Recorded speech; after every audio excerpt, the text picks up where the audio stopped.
Hey guys, it's Mr. Canada. Today we're going to be going over our last section in our chapter of sequences. In the last two sections, we were mainly focusing on arithmetic sequences and geometric sequences, and we were talking about how their formulas look and how we can write their formulas if they were to give us a list of numbers or a sequence. Today our main focus is going to be recursive formulas, and we're going to learn about what they are and how to use them. So let's go ahead and look into what our goals and objectives are for today. Our goals and objectives for today are the following. We want to learn what recursive formulas are and how they work. We want to learn how to use both an arithmetic and a geometric recursive formula in order to write down a sequence terms. So let's go ahead and get some basic information out of the way. So what is a recursive formula to begin with? A recursive formula is a formula that repeatedly uses the previous terms in the sequence to calculate new terms. In other words, we will always use the last term we got in order to get a new term. Basically, here's the idea. How they work is we're always going to be using the last number in the list that we got in order to find a new number in our list. So for example, let's say that you do all the work. You find the answer for the second term. In order to find the third term, you will use the answer you got for the second term in order to find that number. So we're always thinking, how can we use the last number in order to find out what the answer will be for the next spot. That's the idea. Now, in order for recursive formulas to work, you'll need to know a couple of things. Most importantly, you need to know what the first term of the sequence is. Otherwise, most of these problems are going to be pretty impossible without having that important piece of information. So whenever you're working with these problems, it's important to identify any kind of information that's given to you.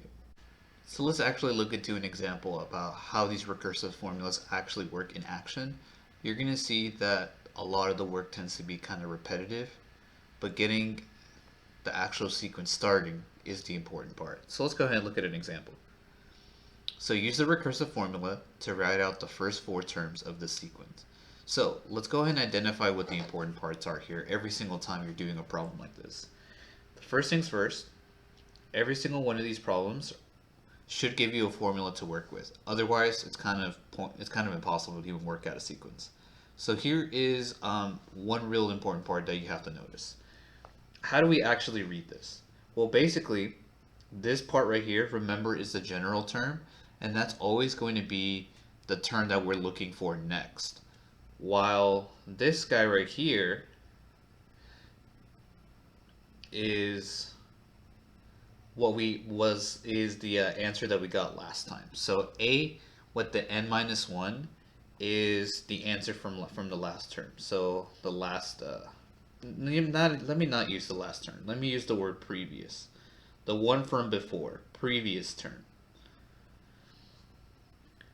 So how this is going to work is we're first going to go ahead and use a sub 1 to find the answer for the new term, and then we're going to use the second term that we just got to find the answer for the third term. We're going to use the answer we got for the third term to find the fourth term. So it goes in order. We're always going to be using what we got before to get our new answer next in line. So now in order for this to work, they should have given you the first term, which in this case they did. They tell you that a sub 1 is equal to 2. So let's actually see how this plays out in action, okay? So how does the actual work look like? Like, how do we even start writing out the first four terms? It's very simple. It's the calculations themselves are simple, even if the work seems like it's a lot. But you'll have a calculator to make it rapid fire quick, okay? So how should you write this down? Well, the good thing is that you don't have to look for the first term. They already give that to you. They tell you A1 is 2. So our focus is going to be on how do we find the second term? Well, here's the idea. The idea is, remember that this little number down here is what you're plugging in for n. That's what you're plugging in wherever you see a variable in your equation or in your formula. Now, notice that over here, there is a spot where you can plug in the 2. You can plug in the 2 at the bottom of that term. So how would that look like? Basically, it would look like this. This n right here, this little n right here, that's the spot where we're going to plug into. Now, what's the whole point in doing that? Well, you're going to see exactly the whole point in doing that. So if I plug in 2 in there, I'm just going to go ahead and erase a couple of things just to make it a little bit prettier. If I plug in a 2 in there, this would be 2 minus 1. Okay, there you go, it updated. So 2 minus 1. Now think about that. So 2 minus 1 is going to get us 1. So that means that this actually turns into just 1. Because 2 minus 1 will get you 1. So what is this telling you to do? This is telling you that you're going to take the answer for A1, plug it in, and get the new answer for A2. So what did we get for A1? Well, A1 is given to you right here. They tell you that A1 is equal to 2. So that means that this right here is going to turn into the number 2. So 2 plus 3, and then just simplify, equals 5. This is the answer for A2. Here is basically the simple idea. The idea is you're going to be using the answer that you had before to find the new answer next down your list. So let's try to keep it super simple and just think of what you should do every time when you get these types of problems, okay? Let's say that you want to look for the third answer in your list. If you're going to look for the third answer in your list, you have to use the answer you got for the second number in your list. So what answer did we even get before? Well, the answer we got before was 5. So we're going to go ahead and plug in 5 because that was the answer that we had before. And then we're going to go ahead and add 3. So then what do we get? Well, 5 plus 3 is 8. This is the third number in your list. This is A3. Now, if you want to look for A4, you have to think about what number you want to use next. If you want to look for A4, you have to think about, well, what answer did we get last time? Well, the third term in our list, the third answer that we got here was 8. So we're going to take 8 and then we're going to add 3 to it. So 8 plus 3 is 11. So here's the idea. The idea is that you're going to start with the first term. You're going to, in order to find the second term, you will use the first term to find that answer. Notice what happened. Once we used the first term, we got an answer of 5. Now if you want to find the next number, you're going to use that answer of 5 to get that. So 5 plus 3 got us 8. Now if you want to look for the next one, you're going to be using that 8, plug it in to find that answer. So we're always keeping in mind what type of numerical answer did we get previously, because that's what's going to be the ticket in. That's going to be the ticket. That's going to be the helpful guide in our work as we work along with the sequences. Okay, so always keep that in mind. You're always going to be using what you got last time to help you complete the list. Okay, so let's go ahead and keep working on a couple examples out just to get the basic idea. Use the recursive formula to write out the first 4 terms. Okay, again, I would always start off with writing down what the first term is, which in this case is 4. Now, if you want to figure out the second term of your list, you're going to be using what you had before. So what did we have before? Well, our starting point is the number 4. So that means we're going to go ahead and plug in 4 for this guy right here. Okay, that whole thing is going to be 4 now.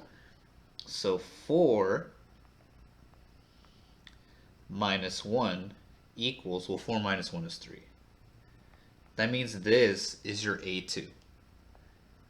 Okay, how do we find the next number on our list? A3. Oops, I should not be using green. How do we find the next number on our list? A3.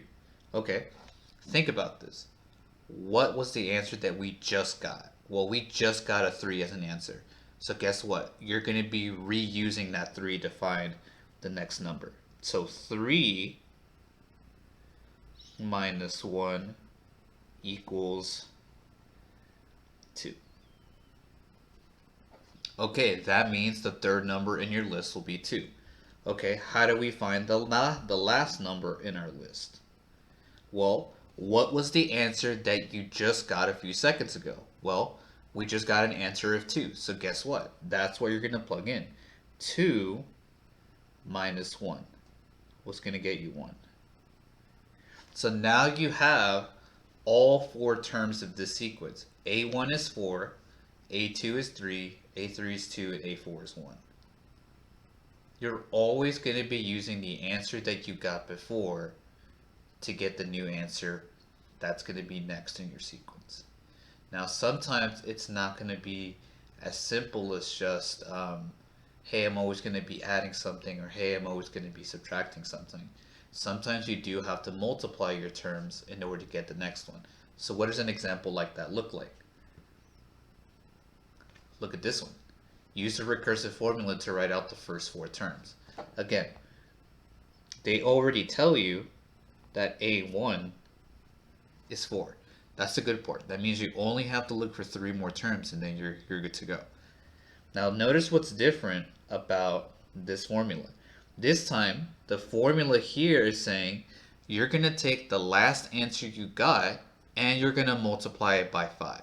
So that's how you should be reading these sequences. You take the last answer, do whatever math they tell you to do. In this case, you're going to multiply 5 with the previous answer, the answer that you got before.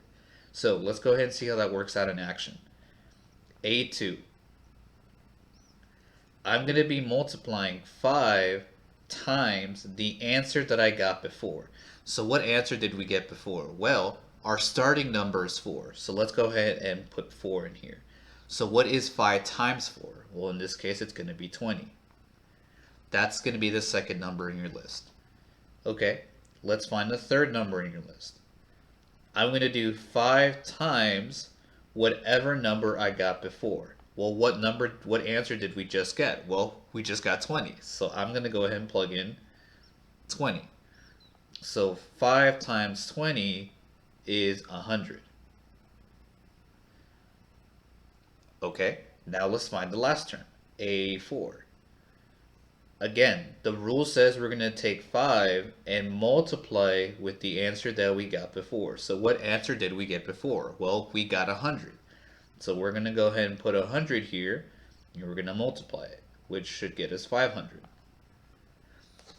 So notice how we're doing this. We're always keeping in mind what we got before, plugging it in, and then getting a new answer out of it. And then we're using that answer to find the next one. So this is what recursion means. We're always using what we got before to find new terms down the line.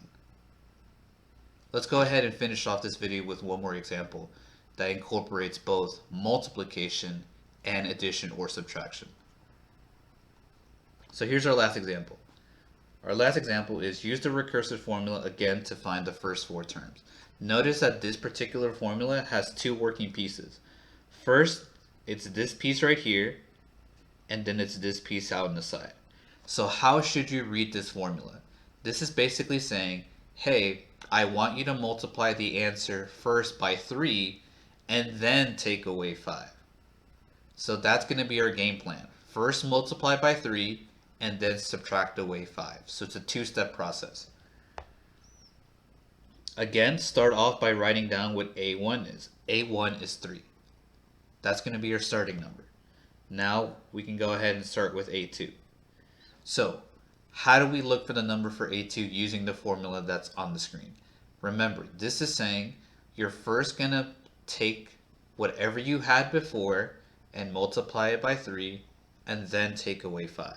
So that means that you're going to take the 3 in the formula, you're going to multiply the answer that you got before, and then you're going to take away 5. So what was the answer that we got before? Well, the first answer that we start off with is 3. So we're going to go ahead and plug in 3 here. Again, why are we starting off with 3? Because that's what they tell us to do. Start with 3. So 3 times 3 is 9. So 3 times 3 is 9. So let's go ahead and work that on the calculator. So 3 times, oops, that's not division. 3 times 3 is 9. Oops, it's not actually subtracting. So 3 times 3 is 9, and then we're subtracting 5, which is 4. So that means our first answer here is going to be 4. Okay, let's look for the next term. A3. Again, the rule is the following. 3 times our last answer and then take away 5. Okay, think about this. What was the answer that we just got a few seconds ago? Well, the answer that we just got was 4. So that means we're going to plug in 4 in here. So 3 times 4 is 12 minus 5 is 7. So this answer here is going to be 7. One more time. Let's go ahead and find the last fourth term here. Again, what does the rule say? The rule says you're going to multiply by 3 with the last answer that you got, and then you're going to subtract 5. So what was the last answer that we got? Well, the very last answer we got was 7. So we're going to go ahead and plug in 7. 7. So now calculate this. 3 times 7 minus 5. So the answer is going to be 16. Let's see here. It's going to be 16. Oops, should not do it in blue. It's kind of hard to see blue. 16. So these are the four terms of this particular sequence. So let's recap here. Keep it super simple. If they're asking you to use the recursive formula, start off with first understanding how do they want you to do the math. In the first couple of examples, it was simple. Take the last answer you got, add 3. Take the last answer you got, subtract 1. Take the last answer you got, multiply by 5. Keep in mind what kind of math they're asking you to do to find the next term. Now, how do we actually execute our plan? You're going to start off by writing out what the first term is, so now you are framing your mind about what numbers you're using. To find the second term, you use the first term. To find the third term, you use the answer you got for the second one. To find the last one, you use the one that you got for the third one. So you're always repeatedly using the answers that you got before to find the new answers in your list. Keep it super simple. That's all you're really doing here. Now, if you have any questions, please feel free to email me or post a comment on the Google Classroom. Besides that, I hope you guys learned something new today. Please take care, and I'll see you guys next time. Take care, guys.